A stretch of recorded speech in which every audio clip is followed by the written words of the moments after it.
दोस्तों 28 फरवरी 2026 तक की राजनीति में अगर किसी नाम की सबसे ज्यादा गूंज सुनाई दे रही है तो वो है बहुजन समाज पार्टी की राष्ट्रीय अध्यक्ष मायावती का नाम। क्या 2027 से पहले कोई बड़ा सियासी धमाका होने वाला है? क्या दलित राजनीति में नया समीकरण बन रहा है?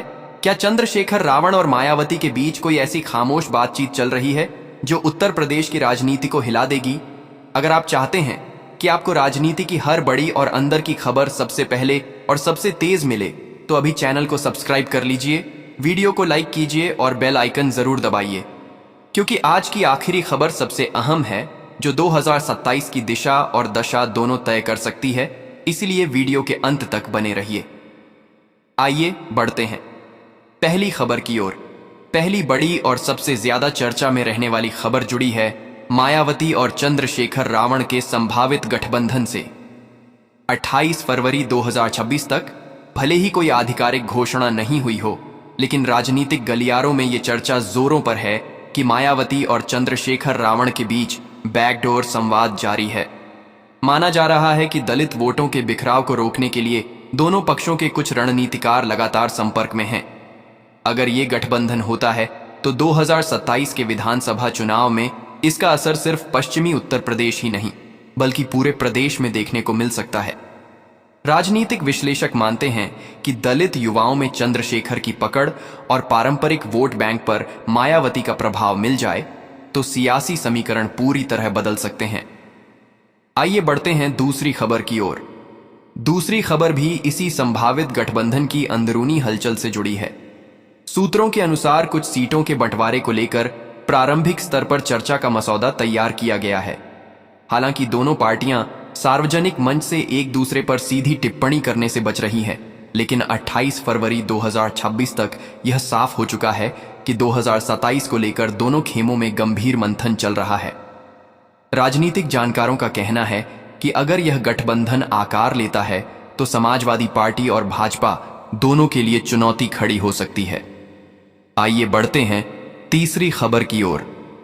2027 के उत्तर प्रदेश विधानसभा चुनाव को देखते हुए मायावती ने 4 उम्मीदवारों के नामों की घोषणा कर दी है। माना जा रहा है कि उन्होंने ब्राह्मण मुस्लिम सामाजिक समीकरण को साधने की रणनीति के तहत यह दांव चला है। इस कदम से साफ संकेत मिल रहे हैं कि बसपा 2027 में अकेले दम पर मजबूती से चुनाव लड़ने की तैयारी में है। राजनीतिक हलकों में इसे सोशल इंजीनियरिंग 2.0 कहा जा रहा है। आइए बढ़ते हैं चौथी खबर की ओर।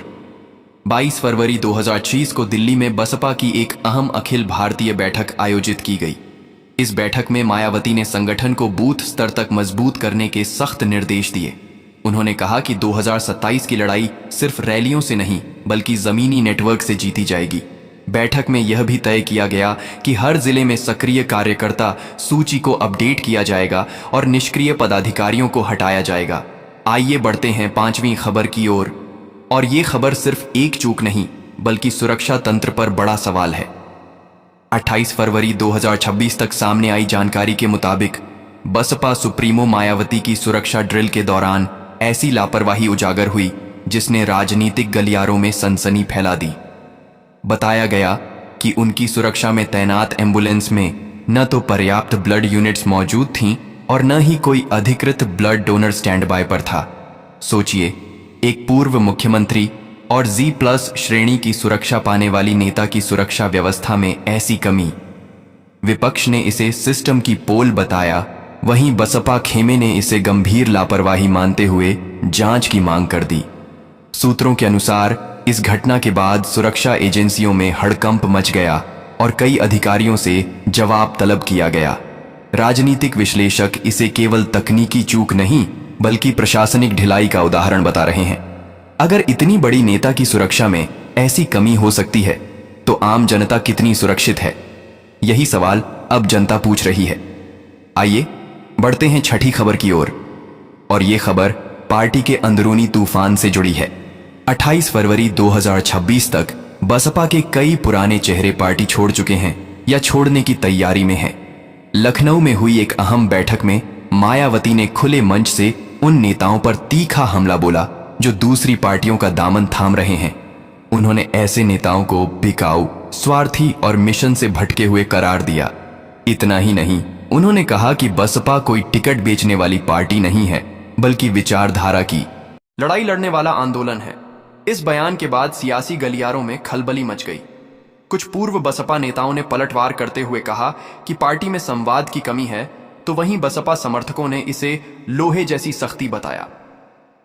2027 चुनाव से पहले यह संदेश साफ है, या तो पार्टी लाइन पर चलो या रास्ता अलग करो।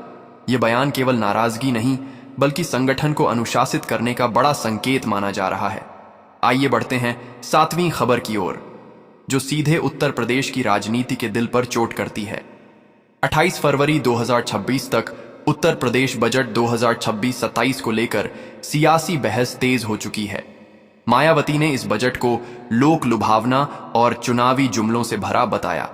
उन्होंने आरोप लगाया कि बजट में दलितों, पिछड़ों और गरीबों के लिए ठोस प्रावधान नहीं है, बल्कि आंकड़ों का जाल बिछाया गया है। उन्होंने कहा कि सरकार विकास का दावा कर रही है, लेकिन जमीन पर बेरोजगारी, महंगाई और किसानों की परेशानी जिस की तस है। मायावती का यह बयान सीधा सत्ता पक्ष पर हमला माना जा रहा है।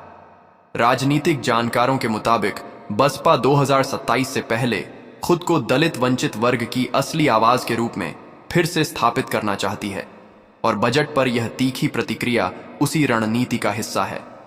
यह मुद्दा आने वाले महीनों में और गर्मा सकता है। आइए बढ़ते हैं 8वीं खबर की ओर, और यह खबर राष्ट्रीय स्तर की राजनीति से जुड़ी है। 28 फरवरी 2026 तक अमेरिका के साथ संभावित व्यापारिक समझौतों और वैश्विक प्रतिस्पर्धा को लेकर मायावती ने केंद्र सरकार को चेतावनी दी है। उन्होंने कहा कि अंतर्राष्ट्रीय समझौते करते समय किसानों, छोटे व्यापारियों और श्रमिकों के हितों को नजरअंदाज नहीं किया जाना चाहिए। उनका कहना है कि वैश्विक बाजार में प्रतिस्पर्धा अच्छी बात है, लेकिन अगर घरेलू उद्योग और किसान कमजोर पड़ गए तो इसका खामियाजा देश को भुगतना पड़ेगा।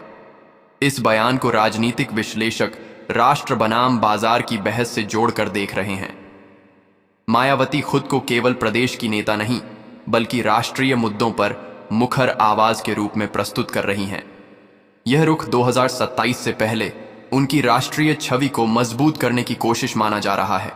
आइए बढ़ते हैं 9वीं खबर की ओर, और यह खबर संविधान की रक्षा के मुद्दे से जुड़ी है। 28 फरवरी 2026 तक मायावती ने विपक्षी दलों पर आरोप लगाया कि वे संविधान में गैर जरूरी बदलाव की चर्चा कर रहे हैं। उन्होंने कार्यकर्ताओं से आह्वान किया कि बसपा को देश भर में संविधान की रक्षा के लिए जन जागरण अभियान चलाना होगा। उनका कहना है कि बाबा साहेब डॉ. भीमराव अंबेडकर द्वारा निर्मित संविधान देश की आत्मा है और किसी भी प्रकार का राजनीतिक छेड़छाड़ स्वीकार नहीं होगी। इस बयान के बाद सोशल मीडिया पर बहस छिड़ गई। समर्थकों ने इसे ऐतिहासिक जिम्मेदारी बताया, जबकि विरोधियों ने इसे राजनीतिक बयानबाजी कहा। लेकिन एक बात तय है, संविधान का मुद्दा भावनात्मक भी है और राजनीतिक भी, और मायावती इसे केंद्र में लाकर अपनी वैचारिक जमीन मजबूत कर रही हैं। आइए बढ़ते हैं 10वीं खबर की ओर, और यह घटना जनवरी की है, लेकिन 28 फरवरी 2026 तक इसकी चर्चा थमी नहीं है। लखनऊ में हुई एक प्रेस कॉन्फ्रेंस के दौरान अचानक शॉर्ट सर्किट से धुआं उठने लगा और अफरा तफरी मच गई। कुछ मिनटों के लिए माहौल तनावपूर्ण हो गया। हालांकि बड़ा हादसा टल गया, लेकिन सुरक्षा और प्रबंधन पर गंभीर सवाल खड़े हो गए। विपक्ष ने इसे लापरवाही बताया, तो बसपा ने कहा कि यह तकनीकी खराबी थी। लेकिन राजनीतिक दृष्टि से देखें तो ऐसी घटनाएं नेताओं की सुरक्षा और प्रशासनिक क्षमता दोनों पर सवाल खड़े कर देती हैं। इस घटना ने यह भी दिखाया कि राजनीति में छोटी चूक भी बड़ी सुर्खियां बन सकती हैं।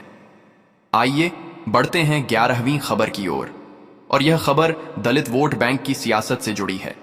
28 फरवरी 2026 तक समाजवादी खेमे द्वारा 15 मार्च को कांशीराम जयंती पर पीडीए दिवस मनाने की घोषणा ने नई बहस छेड़ दी है। इसे बसपा के पारंपरिक वोट बैंक में सेंध लगाने की रणनीति माना जा रहा है। मायावती इस पर कड़ी नजर रखे हुए हैं। राजनीतिक विश्लेषकों का कहना है कि 2027 का चुनाव दलित वोटों की दिशा तय करेगा। क्या वोट बैंक विभाजित होगा या फिर बसपा फिर से उसे एकजुट कर पाएगी? यही बड़ा सवाल है। इस जंग ने सियासी तापमान और बढ़ा दिया है। और अब आइए बढ़ते हैं 12वीं और सबसे अहम खबर की ओर। 28 फरवरी 2026 तक मायावती लगातार अपने कार्यकर्ताओं को मास्टर की का मंत्र दे रही हैं। उनका कहना है कि लोकतांत्रिक माध्यमों से सत्ता की चाबी हासिल करना ही असली लक्ष्य है।